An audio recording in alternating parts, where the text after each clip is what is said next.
A'udzubillahi minasyaitonirrajim. Bismillahirrahmanirrahim. Rabbi shrah li sadri wa yassir li amri wahlul 'uqdatam min lisani wa yafqahu qawli. Sanuqri'uka fala tansa illa masyaallah. Masyaallah, subhanallah, alhamdulillah, Allahu akbar, astagfirullah. Assalamualaikum warahmatullahi wabarakatuh.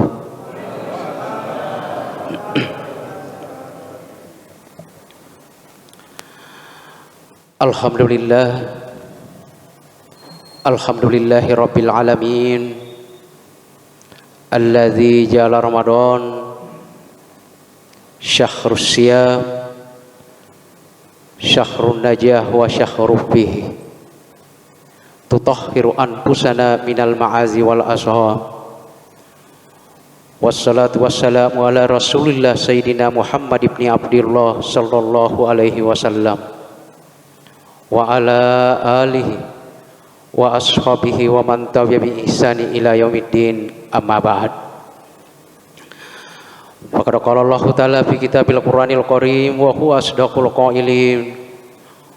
A'udzu billahi samil alim minas syaitonir rajim. Ya ayyuhalladzina amanu taqullaha haqqa tuqatih wa la tamutunna illa wa antum muslimun. Sadaqallahul adzim wa sadaqa bi kitabil karim. Saudara-saudaraku kaum muslimin dan muslimah ayyuhal kiram, jamaah salat tarawih yang saya hormati, saya muliakan, dan insyaallah dalam kesempatan yang baik ini kita semua akan dimuliakan dan dirahmati oleh Allah Subhanahu wa taala. Alhamdulillah, segala puji tentu hanya miliknya Allah Subhanahu wa taala. Tidak ada yang wajib kita sembah dalam kehidupan ini selain Allah, dan tidak ada yang kuasa dalam kehidupan ini selain Allah. Allah yang kuasa, Allah yang berkehendak mempertemukan kita semua di bulan suci Ramadan ini. Bulan yang teramat penting bagi kita umatnya Rasulullah Muhammad sallallahu alaihi wasallam. Ulam malak biri, ulam mak barakah, istimewa dan juga hidangan Allah buat kita semua, khususnya umat Islam. Oleh sebab itu jamaah yang dirahmati oleh Allah Subhanahu wa taala, mudah-mudahan berkah serta kemuliaan bulan suci Ramadan sampai malam yang ke-21 ini tertuju pada diri kita semua. Angka mana ngilau riseta? Iya. Oleh karena itu, lihatkan nikmatnya Allah, maka pada hakikatnya, pada sesungguhnya Allah pun akan memuliakannya. Jadi sama ketika saya ingin mengatakan bahwa nareko ipakalebi itasi dia tahu taumatoa, sayang kepada yang muda hormat kepada yang tua, maka pada hakikatnya ale tatubuang tapakalebiri. Iya. Sebaliknya jika kita tunaikan seseorang, ale tato situ puan tapakatudah. Demikian pula adanya bulan suci Ramadan, kemuliaan serta berkah yang ada pada bulan suci Ramadan itu semoga tertuju pada diri kita, maka muliakanlah bulan suci Ramadan. Insya Allah pun Allah Subhanahu wa taala akan memuliakan kita. Maka dari itu mari kita berbuat baik di bulan suci Ramadan ini. Bulan Ramadan ini adalah bulan orientasi sikap, kata penghulu kita Rasulullah Muhammad alaihi salatu wassalam. Tempatnya kita umat Islam berjihad, berjuang melawan hawa nafsu. Sebab kenapa jamaah yang dimuliakan oleh Allah Subhanahu wa taala, tidak dapat dipungkiri di antara kita ini khususnya umat Islam, ada saja yang beriman, ada juga yang kufur. Kan begitu, Bang? Tabe angka mata angka tode. sebab nerampe pun Allah Ta'ala nak kurangi maka dia walladzi khalaqakum faminkum kafirun wa minkum mu'minun. Dialah Allah yang menciptakan kalian, kita ini semua. Lalu kemudian di antara kalian ada yang kufur dan di antara kalian ada yang beriman. Kufur diartikan dalam ayat ini bukan serta-merta kita keluar dari ajaran Islam, bukan, tetapi menolak kebenaran. Nah, siapa mereka yang menolak kebenaran? Maka sudah pasti orang yang melewatkan bulan Ramadan begitu saja. Banyak saudaraku. Mega tahu di dalam tarawih. Banyak juga yang datang tarawih tapi tidak puasa. Angka to mah puasa itu sinat tarawih, angka to si mah puasa mah tarawih itu sudah sampai jam 5 waktu. Nauzubillah, semua nauzubillah. Maka mereka orang seperti inilah yang dikategorikan kufur atas nikmat bulan Ramadan yang Allah titipkan kepada kita semua. Nah, kemudian yang kedua, siapa yang beriman? Sudah pasti kita ini semua yang ada dalam masjid ini, insya Allah. Sebab saya yakin saudaraku semua, termasuk diri saya, kita melangkahkan kaki ke sini niat semata-mata ikhlas mencari ridho serta rahmatnya Allah Subhanahu wa Ta'ala. Jadi saya ulangi saudaraku, bulan Ramadan ini adalah bulan orientasi sikap, kokohkan serta kuatkan iman kita. 20 hari yang lalu saudaraku, jangan pernah kita ini merasa puas dengan amal ibadah yang telah kita lakukan. Iya. Sebab disebutkan di dalam Al-Quran, Allah Ta'ala berfirman, am hasibtun an tadkhulul jannata walamma ya'lamillahu allazina jahadu minkum wa ya'lamas sabirin. Iya, makutane buangnya. Apakah kalian mengira bahwa kalian sudah pasti masuk surga dengan amal ibadah yang telah kita lakukan? Padahal belum nyata orang yang bersungguh-sungguh, belum nyata orang yang berjihad, belum nyata orang yang bersabar. Terkait dengan amal ibadah yang kita lakukan khusus di bulan suci Ramadan ini, keteguhan serta kesungguhan ibadah kita yang Allah ingin lihat. Maka kokohkan serta kuatkan iman kita. Sebab kenapa jamaah yang dimuliakan oleh Allah Subhanahu wa Ta'ala, pada diri manusia itu ada 3 unsur pokok yang menentukan gerak langkahnya manusia sehingga bisa disebut orang yang beriman atau justru kufur terhadap Tuhannya.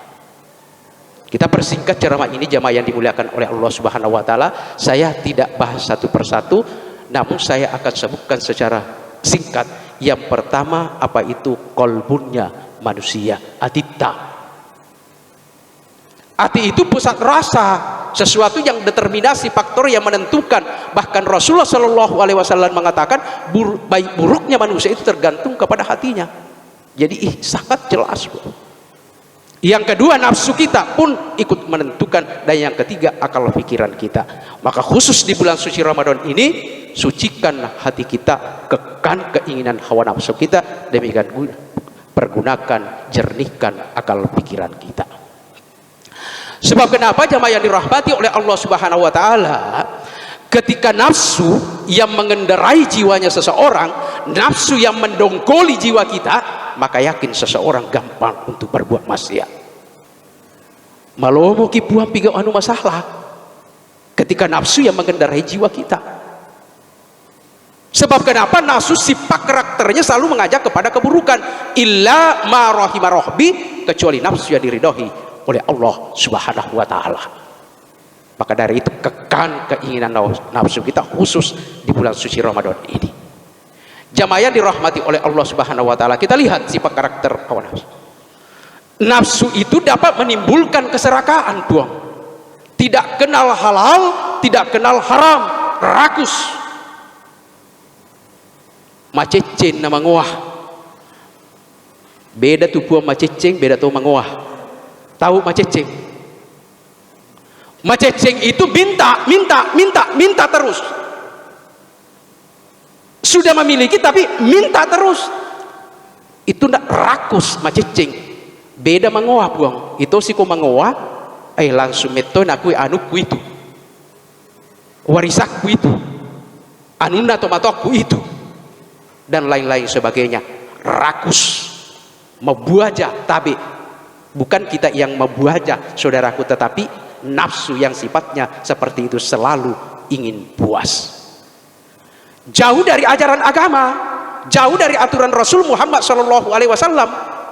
Aga nasa Nabi Muhammad sallallahu alaihi wasallam ya komandre tahu buang separuh untuk makanan, separuh untuk minuman, separuh untuk pernapasan. Iya, ini hadis populer. Iya toh si elo napas suwe masoki tambah mau buang, sudah kenyang tambah lagi, sehingga menimbulkan penyakit-penyakit lahir dan juga penyakit batin. Coba kita bisa rasakan saudaraku jamaah yang dirahmati oleh Allah Subhanahu wa taala, seharian seumpama kita puasa napai pun tetek 10.2 mau kak matu balas denda kubu kita weh melo mana kak manre engke aku yoloku, ini napas subuh keinginan kehendak hawa nafsu, sehingga apa yang terjadi betul kita laksanakan itu yang remanang yang engke aku yolota mapa diwet tani kan biasa terjadi. Sesak napas lagi bisa jadi pusing lagi, menceriki bisa jadi. Jadi sangat benar apa yang disabdakan oleh Rasul Muhammad sallallahu alaihi wasallam, ra'sul khati'ati bil mat'umati, sumber penyakit itu, sumber keburukan itu bersumber dari apa yang kita makan. Coba jelas dari Rasul Muhammad sallallahu alaihi wasallam. Bila buang kok anu harayan re.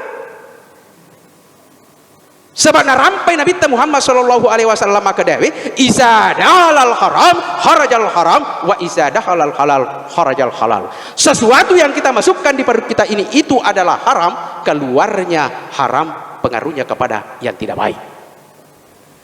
Demikian pula sebaliknya, sesuatu yang kita masukkan di perut kita ini itu adalah halal, keluarnya halal, pengaruhnya kepada yang baik-baik.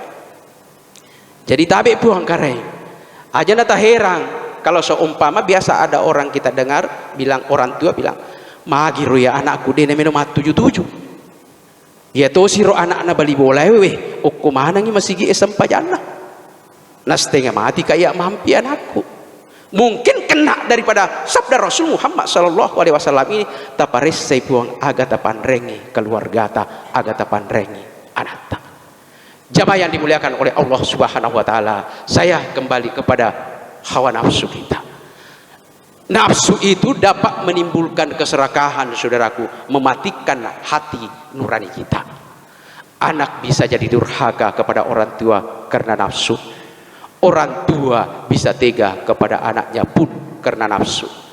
Tidak garek maku gua buang banyaknya anak yang membunuh orang tuanya. Banyak juga orang tua yang terlantarkan anaknya. Yang mana masuk kategori menelantarkan anak?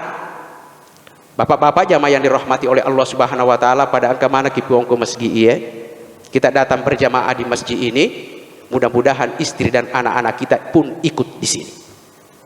Sebab kenapa? Kata Rasul Muhammad sallallahu alaihi wasallam, nariko ini mimelo selamat, salah itu. Maksud saya ajak anak istri kita ke masjid ini. Coba dibayangkan kalau kita datang berjamaah di sini sementara anak kita di luar ada di tembok-tembok lalu kemudian mengganggu ketentraman masyarakat banyak. Apa yang disabdakan Rasul Muhammad sallallahu alaihi wasallam, kenakalan-kenakalan yang dilakukan oleh anak kita, maka kelak di kemudian hari itulah yang akan dikeluhkan kepada orang tuanya. Na'udzubillah summa na'udzubillah min dzalik. Dan bukan hanya itu dijelaskan oleh Rasulullah, secukup-cukupnya dosa. Jadi namo tarawih ki puang, namo puasa ki, namo sekeki, apapun amal ibadah yang kita lakukan, kalau kita terlantarkan keluarga kita, genetui tebutui dosa tanah Nabi Muhammad alaihi salatu wassalam. Jamaah yang dirahmati oleh Allah Subhanahu wa taala, kemudian yang terakhir yang saya ingin sampaikan, pun karena dorongan hawa nafsu, banyak sekali kita lihat sekarang suami yang aniaya istrinya, pun banyak juga istri yang maki-maki suaminya. Ini banyak terjadi saudara. Tapi kareng, tapi buang. Ada yang biasa aniaya istrinya sini. Iya, ada yang biasa aniaya istrinya. Saudaraku yang dirahmati oleh Allah Subhanahu wa taala, kalau ada suami yang aniaya istrinya, maka saya yakin dia itu didongkoli oleh nafsunya. Dikuasai oleh nafsunya, lupa diri, lupa bahwa dirinya dilahirkan oleh wanita, dibesarkan oleh wanita, dicintai oleh wanita dan menikah oleh wanita. Jadi tidak ada jalan saudaraku kita ini suami tidak menghormati istri kita. Sebab kenapa? Islam memperlakukan wanita itu pada tiga tingkat.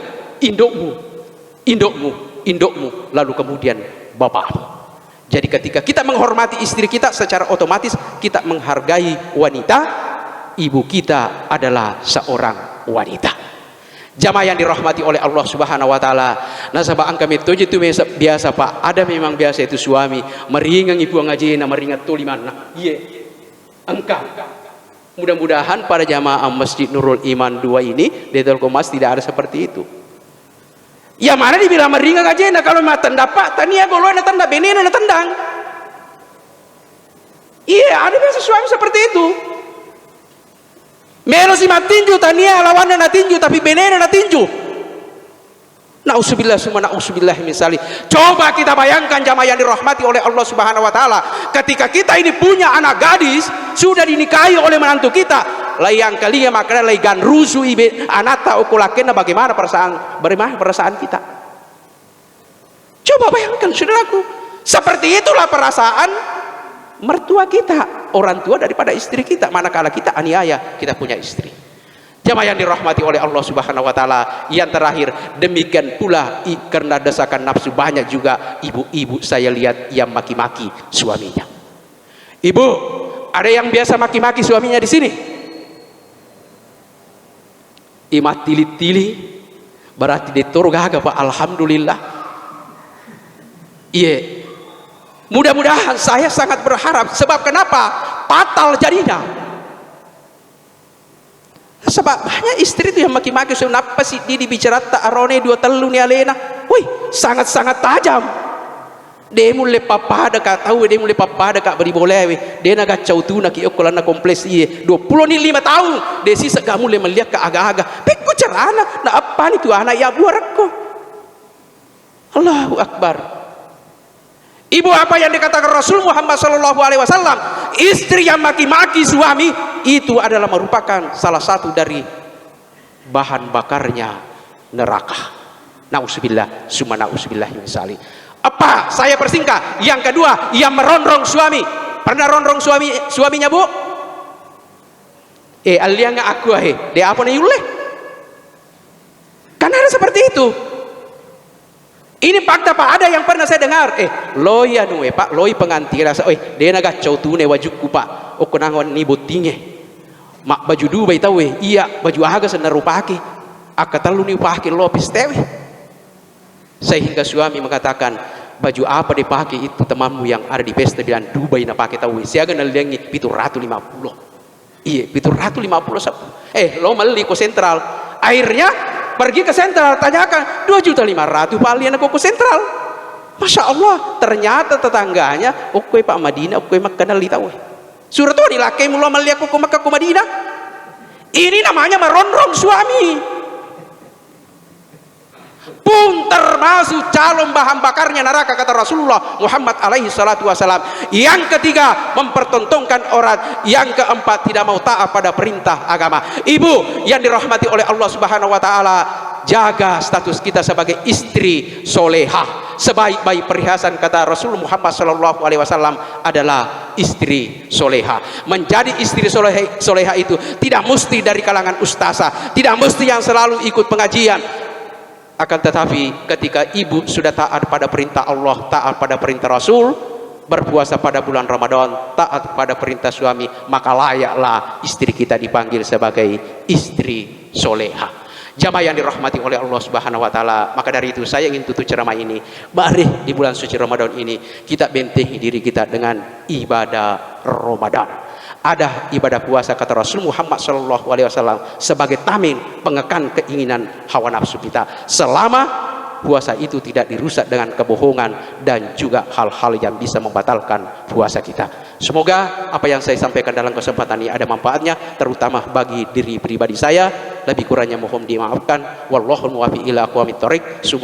Wassalamualaikum warahmatullahi wabarakatuh.